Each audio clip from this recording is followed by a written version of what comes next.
Coming home, a dramatic development in U.S. dialogue with North Korea, as 3 American detainees are heading to America.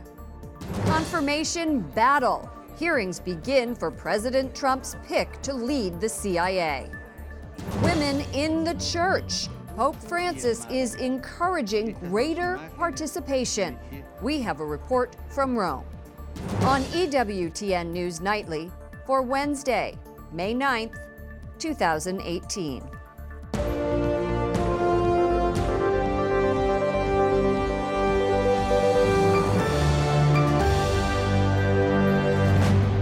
Good evening from Washington, D.C., and thank you to those of you joining us from around the world for news from a Catholic perspective.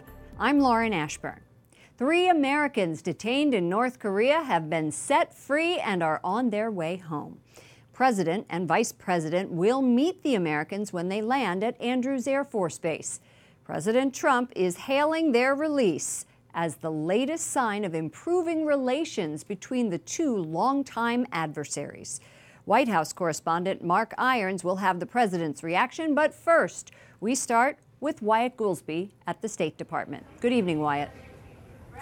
Good evening, Lauren. The 3 Americans are flying across the Pacific tonight with Secretary Mike Pompeo. They're expected to touch down here in Washington around 2 a.m. Secretary Pompeo traveled to North Korea to finalize plans for a historic summit between President Trump and the North Korean leader. He's coming home with a diplomatic victory. The plane carrying Secretary Mike Pompeo and 3 Americans freed by North Korea making a brief stop in Japan before beginning the long journey home. Pompeo tweeting on the plane, "I had productive meetings in Pyongyang with Chairman Kim Jong-un and made progress. I'm delighted to bring home 3 Americans." Pompeo says all 3 men, who have been in jail in North Korea more than a year, appear to be in good health. Kim Dong-chul was charged with spying and admitted in 2016 that he was carrying out Christian missionary work, which is against the law in the communist nation. 2 teachers, Tony Kim and Kim Hok-song, were both held on suspicion of committing hostile acts against the regime.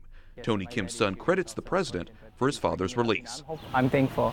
I'm thankful that he mentioned it. I'm thankful that he's engaging in conversations with North Korea as well. The 13-hour trip was the Secretary of State's second to the atheist regime within 6 weeks. President Trump announced Pompeo's mission Tuesday afternoon as he laid out his case for withdrawing from the Iran nuclear deal. Plans are being made. Relationships are building. Hopefully a deal will happen. Pompeo, who first traveled to North Korea as CIA chief in early April, is only the second sitting Secretary of State to visit the reclusive nation. Technically, the U.S. remains at war with North Korea. The Korean War ended in 1953 without a peace treaty. Secretary Pompeo says a time and a place has been determined for the president's meeting with Kim Jong-un, but he can't say where or when yet, even as he was pressed on the issue today. President Trump is expected to announce the details within the next 3 days. Lauren? Correspondent Wyatt Goolsbee reporting from the State Department. President Trump will greet the 3 Americans when they land tomorrow morning. The president is calling their return, quote, very exciting. White House correspondent Mark Irons reports. Good evening, Mark. Good evening, Lauren. The president and vice president will travel to Andrews Air Force Base outside Washington, D.C. for the 2 a.m. homecoming. The president says it represents something very important for this country. It will be, I think, a very special time. Nobody thought this was going to happen. And if it did, it would be years or decades, frankly. Nobody thought this was going to happen.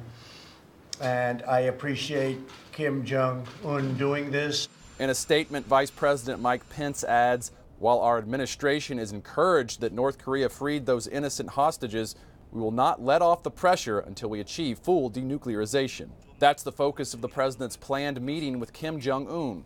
I think it'll be very successful, but as I always say, who knows? Who knows what's going to happen? But it's going to be a very important event. President Trump says he's pleased with what he calls serious and positive communication with North Korea. Democratic leader Senator Chuck Schumer says he's delighted that the captured Americans have been returned, but he has a warning. If countries in the world think they can detain Americans and get something in return, we'll see many more hostages. Schumer reminds President Trump American citizens should not be viewed as bargaining chips. Still, the possibility of a nuclear-free North Korea raises speculation about President Trump winning a Nobel Peace Prize. Everyone thinks so, but I would never say it. You know what I want to do? I want to get it finished. The prize I want is victory for the world. The last American to be released from North Korea was college student Otto Warmbier. He died in June 2017, days after he was returned to the U.S. with severe brain damage. His parents have filed a wrongful death lawsuit accusing North Korea of torturing and killing their son. The vice president spoke with Warmbier's parents today, and today's White House cabinet meeting began with a prayer for Otto and his family. Lauren. White House correspondent Mark Irons, thank you. We will have more analysis coming up later in the show with Nina Shea, the director of the Center for Religious Freedom at the Hudson Institute. President Trump's nominee to run the CIA says she does not believe torture works. Gina Haspel is defending her record before a Senate panel. The 33-year veteran of the agency and former spy is facing scrutiny for overseeing a secret prison that used tactics like waterboarding. Correspondent Jason Calvi was at her confirmation hearing. Good evening, Jason. Good evening, Lauren. Most experts classify waterboarding as torture, which the UN defines as severe pain or mental suffering inflicted to get information. After 9/11, President Bush approved the interrogation tactic that simulates drowning, and Gina Haspel is under fire for allowing it on her watch. We followed the law then, and we follow the law now. But I would never permit CIA to resume an interrogation program. Gina Haspel served the CIA undercover for 3 decades. At one point, she oversaw a secret prison where al-Qaeda suspects were waterboarded. Senator, I believe that CIA did extraordinary work to prevent another attack on this country, given the legal tools that we were authorized to use. Please answer yes or no. Do you believe in hindsight that those techniques were immoral? Senator, what I believe sitting here today is that I support the higher moral standard we have decided to hold ourselves to. Can you please answer the question? President Obama banned so-called advanced interrogation techniques like waterboarding. But on the 2016 campaign trail, Donald Trump suggested he's open to using it. You know, as far as the waterboarding is concerned, we have to stay within the laws. We have to stay within the laws. Hey, who here thinks that ISIS, who chops off heads, who drowns people in a cage, who here thinks that ISIS stays within the laws, right? President Trump nominated the Kentucky native. She'd be the first woman to run the CIA. Haspel promises not to bring waterboarding back, but she won't judge her past bosses. I'm not going to sit here with the benefit of hindsight and judge the very good people who made hard decisions, who were running the agency in very extraordinary circumstances at the time. The Catechism of the Catholic Church teaches that torture violates human dignity. Haspel will likely face a close confirmation vote, though one Democrat, Joe Manchin of West Virginia, came out backing her today. One interesting note on her undercover work, the Wall Street Journal reports she met and helped Mother Teresa call President Reagan. Lauren? Capitol Hill correspondent Jason Calvi, thank you. Another Trump nominee who is a prominent Catholic is close to confirmation. Joseph Sella is the founder of the National Catholic Prayer Breakfast and the president's nominee for ambassador to Fiji. Sella cited the Holy Father when asked about global warming. Pope Francis, as you know, in his encyclical Laudato Si, speaks to this. In my capacity, would work with you and the administration to mitigate whatever we might, however we might do so. Ranking Democrat Senator Bob Menendez criticized Sella for connections to comments regarding gay activists. Sella says he is committed to upholding the dignity of every individual. Speaker of the House Paul Ryan met with House Chaplain Patrick Conroy yesterday after ousting the Jesuit last month. Ryan says they talked about ways to improve pastoral services. Later, the Speaker swore Father Conroy in again. At least 7 people are killed in suicide bombings in Afghanistan's capital. The blasts, which wounded 17 people, targeted a pair of police stations. 8 bombers were involved. The police killed several suspects before they could detonate their devices. ISIS and the Taliban claim responsibility. And Syrian forces clash with ISIS. They are trying to retake parts of the capital from the terror group. Troops recently have gained several areas in Damascus. The campaign began last month. A human rights group says 160 soldiers and 130 ISIS gunmen have been killed. The fighting in Syria catches the attention of Pope Francis. He is asking the faithful today to pray the rosary for a peaceful solution. Pregando in particolare per la pace in Siria. At his weekly talk in St. Peter's Square, the Holy Father also said God will never disown his children, saying, quote, "He loves us so much like a father and does not leave us alone." Pope Francis is giving more attention to the role of women in the church. He's approved new guidelines on the matter in the Vatican's Laity and Family Office. One woman in the Vatican says it's one of the Holy Father's priorities. It's putting into practice what had only been spoken about, really, or had been mentioned in the first 5 years of this pontificate. It's really taking this teaching that Pope Francis hopes to impart and giving it a specific structure within which to then start to elaborate how do we promote the role of women within the church. Emma McCarthy has been working at the Vatican for 16 years on the Vatican Commission to Prevent Sex Abuse. Vatican correspondent Juliette Lindley joins us from Rome. Juliette, what do these new statutes say? Why are they so significant? Lauren, they say the office should contribute to a reflection on the identity and mission of women in the church and in society and promote their participation. So Francis recently appointed 3 women as consultants for the Vatican Doctrine Office. It was the first time in history that that was done, so that was a major breakthrough. Now, there have been long-standing complaints with women essentially being perceived perhaps as second-class citizens within the church. So this is the Holy Father's effort to face up to those possible shortcomings and send a strong message that the church wants to encourage women to participate more greatly in it. You know women who work at the Vatican. What do they tell you about their experience?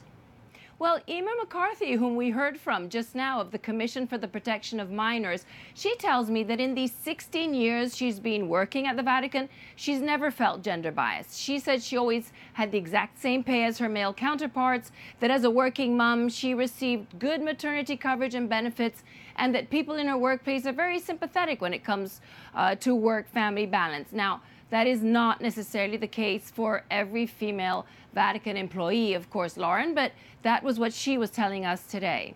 The Vatican's Commission for the Latin American Church has proposed a synod of bishops on women.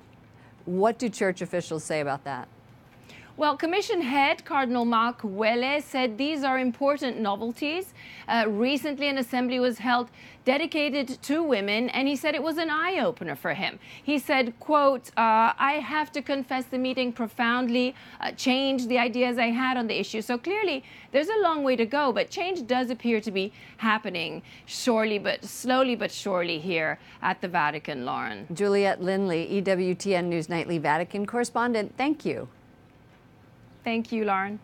Coming up, a natural disaster in Hawaii prompts a call for prayers from the faithful. And my thoughts on this week's Catholic-focused Met Gala.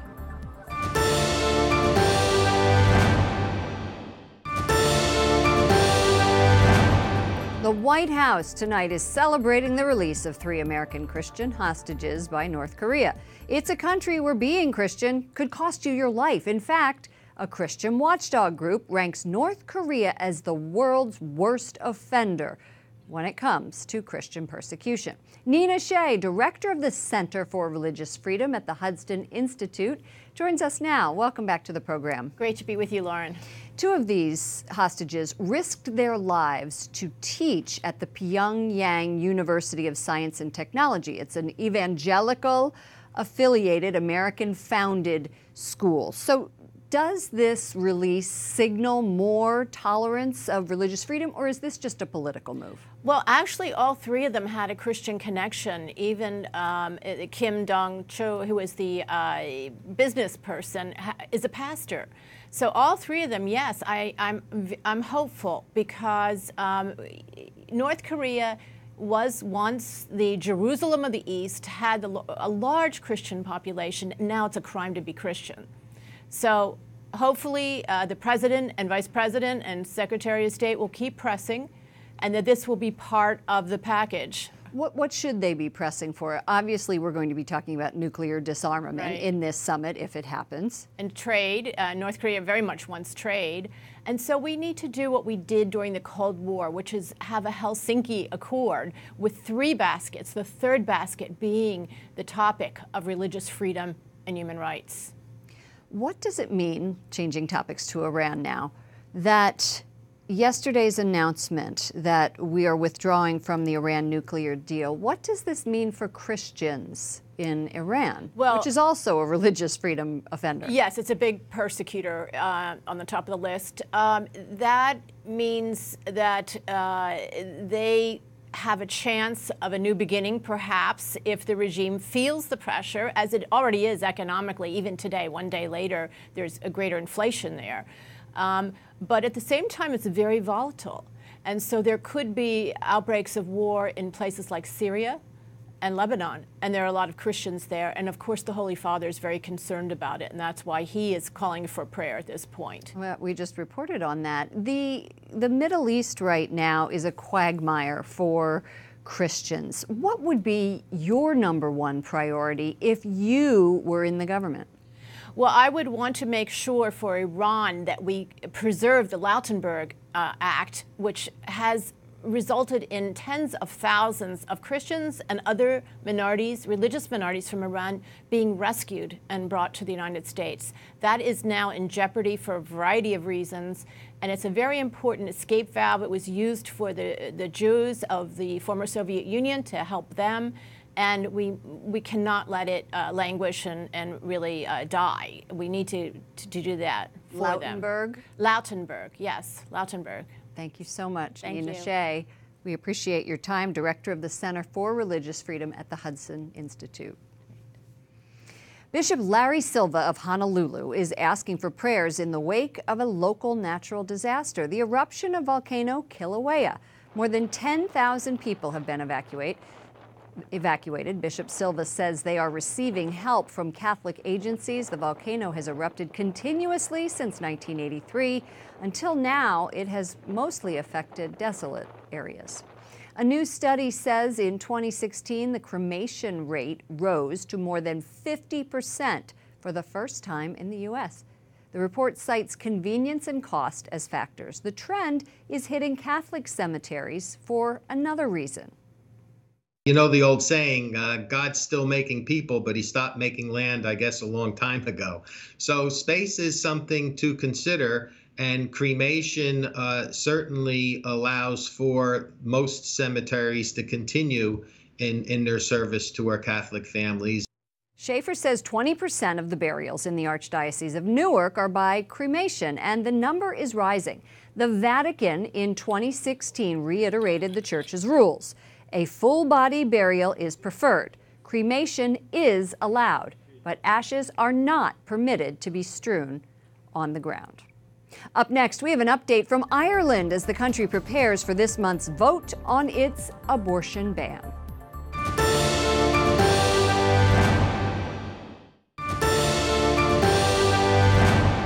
Facebook and Google are banning foreign ads both for and against Ireland's abortion referendum. Irish voters say it will decide May 25th whether to repeal a constitutional ban on abortion. It's a divisive vote that has drawn international attention. The social media giants say they are concerned about foreign groups influencing the campaign. Joining us now is Tracy Harkin with EWTN Ireland. Tracy, is this a legitimate concern on Facebook's part?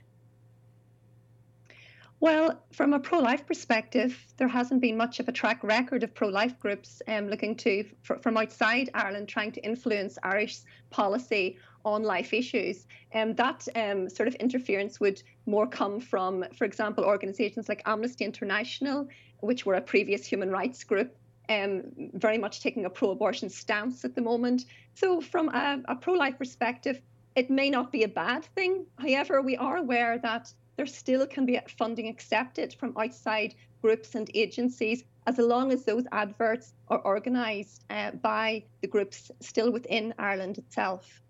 So you're in Belfast in Northern Ireland, which is part of the UK but has more restrictive abortion laws than the UK. Archbishop Eamon Martin, who is the Catholic primate of all of Ireland, says that abortion is not a matter of private choice but of the common good. What is the Church's strategy to fight against this referendum? Well, the Church have been incredibly active over recent weeks and months ahead of this Irish referendum. And this is a key moment in Irish history. At the moment in the Irish Constitution, the Eighth Amendment gives equal right to the life of unborn mothers and their babies. And that's the way certainly the bishops and many pro-life people on the ground wanted to stay. So the bishops have been extremely outspoken. They've spoken with great clarity. Archbishop Martin has given several interviews in newspapers. Around 8 bishops in dioceses throughout Ireland have had pastoral statements read out at masses throughout their diocese. So they're speaking up very clearly. We're talking about Ireland being a progressive and compassionate country and urging people to think and reflect very carefully when they go to the polls on the 25th of May. Polls are showing a significant number, about 18% of undecided voters. What are you hearing from Irish voters? As you may be aware, the agencies of the state have come out very strongly in favour of repealing the eighth, of allowing abortion, unrestricted abortion up to 12 weeks and even further under very vague health grounds. So because of that, because so many political leaders, so many media outlets are clearly taking a very pro-choice point of view, the ordinary voters on the ground are quite confused. There is almost 20%, around 18% of still undecided voters there. The experience of the many thousands of volunteers throughout Ireland that are canvassing day and night is that once people get the opportunity to hear how liberal the abortion regime will be, when they get the opportunity to really hear what exactly is at stake in terms of the future of unborn life in this country, they very much will be swayed to the no side. But it's getting that opportunity, which isn't always readily available in the secular media, unfortunately. So this is why it's so important that the bishops are speaking out at the masses, and also that the many volunteers continue to do such good work in terms of educating people in towns and cities around the country at this time. Okay. Tracy Harkin with EWTN Ireland, thank you for that report. Thank you. Finally tonight, the Metropolitan Museum of Art's Catholic-themed gala has been called both beautiful and blasphemous. Celebrities combined crosses and low-cut tops for shock value. Rihanna wore a mini dress and a fake papal mitre. The head-spinning display of sacred and profane was tied to a Vatican-approved exhibit of vestments and tiaras opening tomorrow in New York City. I interviewed a bishop from Rome who helped set it up. He told me the Vatican hopes to showcase the relationship between art, beauty, and faith.